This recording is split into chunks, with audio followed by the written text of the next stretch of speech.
So definitely. And ఇంకొకటి వచ్చేసి ఇప్పుడు మీరు ఎప్పుడైతే ఇండస్ట్రీకి వచ్చారో మరి ఈ యొక్క సంపూర్ణేష్ బాబుగా ఎదిగే క్రమంలో మరి ఏమేమి ఫేస్ చేశారు? ప్రాబ్లమ్స్ ఏం ఫేస్ చేయలేదా? డైరెక్ట్గా ఎంజాయ్ చేసిన అంతే ఎంజాయ్ చేశారు. ఎంత టైం పట్టింది మీరు యాక్టర్ అవ్వాలని వచ్చినప్పటికీ మీరు ఈ క్యారెక్టర్ రావడానికి హృదయకాలయంలో ఫస్ట్ ఛాన్స్ రావడం? ఒక 5-6 సంవత్సరాలు అండి. 5-6 అంటే 2002-2003 నుంచి ట్రయల్స్లో ఉన్నా. 13లో సినిమా చేశాను. ఒక 10-12 ఇయర్స్ అంతే ఆ జర్నీలో.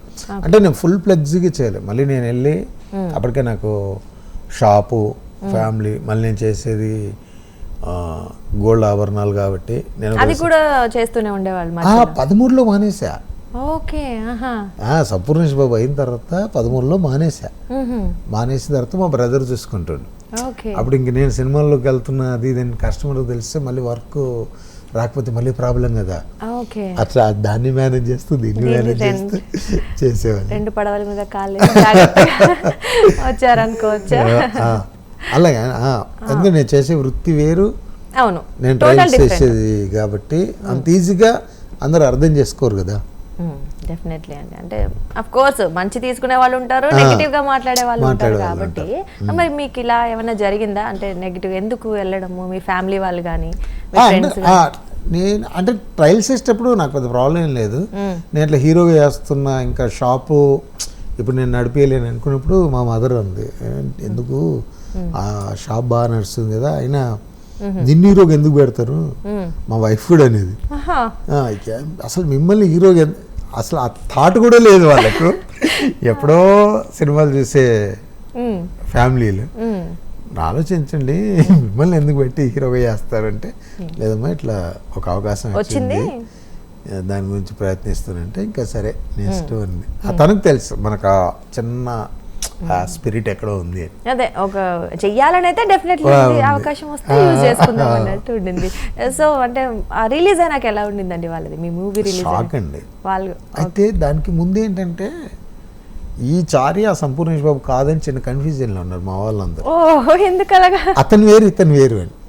ఇతను అలా ఎలా, ఇతను మనోడు ఇక్కడ వర్క్ గోల్డ్ షాపు, వర్క్ పొద్దున షాప్కి వచ్చి పని చేసుకొని సాయంత్రం ఇంటికి, ఇది లైఫ్. తక్కువ అక్కడ ఉన్నాడు అనుకున్నారు, ఇతనిలాగా ఒకళ్ళు ఉన్నారు అనుకున్నారు, కానీ ఇతనే అతను అనుకోలేదు. చాలా మందికి తెలియదు. సినిమా షూటింగ్ అయిపోయి ఆడియో లాంచ్ అయ్యేంత వరకు కూడా తెలియదు. అందరికి సర్ప్రైజ్ షాక్లు ఇచ్చేసారన్నమాట మీరు ఫస్ట్ మూవీతోనే. ఒకవేళ అనుకున్నా కానీ వాళ్ళు నమ్మలే. అంతేలేండి. ఓకే. అదే నేను ఎక్కడ చెప్పలే. ఓకే, నేను చేస్తున్నా, మళ్ళీ నేను కామ్గా వెళ్ళిపోయి మళ్ళీ పొద్దున షాప్లో లింక్ పెట్టుకొని నా పని నేను చేసుకొని, ఇంకా నా మైండ్ అంతా ఎప్పుడు పిలుస్తారు, ఎక్కడికి వెళ్ళాలి ఏంటి, ఒకవేళ నేను 3 days ఉంటానంటే ఇక్కడ ఎలా ప్లాన్ చేసుకోవాలి అంటే నా కస్టమర్లు ఒకవేళ అడిగితే ఏమని చెప్పాలి, అంత. సో అలాంటి ప్లాన్డ్ గా చూద్దాం అంటే రిలీజ్ అయిన తర్వాత రెస్పాన్స్ చూసి ఆడియో వరకు తెలిసిపోయిందండి. ఆడియో ఫంక్షన్ వరకు ట్రైలర్ రిలీజ్ అయినప్పుడు అప్పుడు తెలిసిపోయి, ఇంకా సినిమా రిలీజ్ అయిపోయిన తర్వాత ఇంకా అందరూ మావాడే సినిమా వేసింది అనే స్థాయికి వెళ్ళి. అయితే మిమ్మల్ని షాకింగ్ స్టార్ కూడా అనాలేమో, షాకింగ్ ఇస్తుంటారు కదా అందరికి, అంటే సర్ప్రైజింగ్ స్టార్. అనుకోకుండా యాదృచ్ఛికంగా అన్ని అలా సెట్ అయినాయి. అప్పుడు ఇంత ఫోన్లు ఇంత లేవు, ఇంత సోషల్ నెట్వర్క్ మీడియా లేదు. చాలా ఆ టైంలో సోషల్ నెట్వర్క్ మీడియాని వాడటం చాలా కాస్ట్లీ, రీఛార్జ్ చేసుకోవాలి. ఫోన్లు కూడా వీడియో ఫోన్లు, కెమెరా ఫోన్లు అంత పల్లెల్లోకి అంత రాలే. ఇప్పుడు అంత ఈజీ అయిపోయి టక్మని తెలిసిపోతుంది. అప్పుడు అంత తెలియలేదు, వాళ్ళు ఎప్పుడు అంత ఫోకస్ చేయలేము మనం. సో అదే మీ సక్సెస్ కి కారణమేమో, సడన్ గా తెలిసేసరికి కూడా ఒక పెద్ద ఇమేజ్ వచ్చేసింది కదా. సో ఇందాక మనం చెప్పుకున్నట్లు రాజేంద్ర ప్రసాద్ గారు, అల్లరి నరేష్ గారు తర్వాత వాళ్ళ మూవీస్ నవ్వుకోవడానికి ఎంటర్టైనింగ్ కోసం చూస్తున్నాం. సో నెక్స్ట్ మీ మూవీసే చూస్తూ ఉంటారు ఎక్కువగా ప్రేక్షకులు. సో దట్ ఫీల్ అంటే ఓకే, సంపూర్ణేష్ బాబు గారు సినిమా చేస్తున్నాడు, మనకి మినిమం ఎంటర్టైన్మెంట్ గ్యారంటీ అనే ఒక కాన్ఫిడెన్స్ ఉంటుంది జనాల్లో. సో మీకు అంటే లైక్ ఆ జోనర్లోనే వెళ్దాం అనుకున్నారా, లేదా అనుకోకుండా వచ్చిందని చెప్పారు, నెక్స్ట్ కూడా అలాగే కంటిన్యూ అవుతారా? ఇప్పుడు మీరు హృదయకాలయం కొబ్బరిమట్ట సినిమా 100కు 100% నవ్వుకున్నా. అది రైటర్ రాయేషన్న పెన్నుబలం. ఓకే, అంతగా ఎవరు మళ్ళీ రాయలేకపోయారు. దానివల్ల మళ్ళీ మనం ఎన్ని సినిమాలు చేసినా అంత కామెడీ ఇవ్వలేకపోతున్నాం. ఓకే. బట్ అదొక రీజన్ నేనైతే నమ్ముతా. అసలు ఆ డైలాగ్ రాయడం కానీ, మీరు ఆ డైలాగులు చెప్పించే విధానం కానీ, చెప్పించే విధానం చాలా చెప్తారు కానీ ఆ రాయడం. ఓకే. ఆ డైలాగ్ అదే ప్రతి డైలాగ్ ఒక హృదయకాలం పంచెస్ ఉంటాయి చిన్న చిన్నవి. ధైర్యం ఎలా ఉంటుందో తెలుసారా?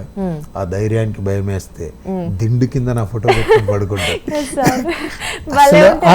డైలాగ్స్ అవి కానీ కొబ్బరిమట్లో కానీ, కొబ్బరిమట్లో చిన్న నవ్వు. నేను ఎక్కడికైనా వెళ్ళినప్పుడు కొబ్బరిమట్లో డైలాగ్ చెప్పండి అంటే ఒక చిన్న డైలాగ్ చెప్తాను. ఒక డైలాగ్ మీరు అక్కడ చెప్తారు చూస్తారు, అలా చెప్పండి. అంటే మీరు మూవీలో ఎలా చెప్తారు అలా చెప్పండి.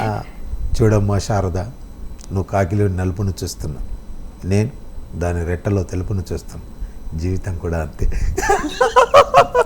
అంటే ఇలా డైలాగులు రాసి నిలబెట్టాడు. ఓకే. అంటే ఇప్పుడు నిజంగా కూడా నాకేమనిపిస్తుంది అంటే, మీరు ఇప్పుడు ఇలాంటి డైలాగ్ చెప్తుంటారు, మీరు సీరియస్ అని చెప్తారు, చుట్టూ ఉన్న వాళ్ళకి అది మన లక్. మరి వాళ్ళు కష్టం కదా, మీతో యాక్ట్ చేసే వాళ్ళకి కూడా నవ్వకుండా కంట్రోల్ చేసుకుంటూ చేయడం అంటే డెఫినెట్లీ కష్టం అనే చెప్పుకోవాలి. సో వాళ్ళు అన్నారా మీతోటి ఇలాగా, అబ్బా చేసినప్పుడు మేము నవ్వకుండా ఆపుకోలేకపోతున్నాం అనేసి? కొన్ని సీన్లలో జరిగేది. ఒక లక్ ఏంటంటే హృదయకాలం టీమే కొబ్బరిమట్లో ఉన్నది. ఓకే, సేమ్ టీమ్ మాక్సిమం వాళ్ళతో జర్నీ చేసాం కాబట్టి సరిపోయింది. అంతా ఇంకో కొంతమంది కొత్త వాళ్ళు తప్పు కానీ మీరు చూడండి, అదే తమ్ముళ్ళు దీంట్లో ఉంటారు. ఓకే,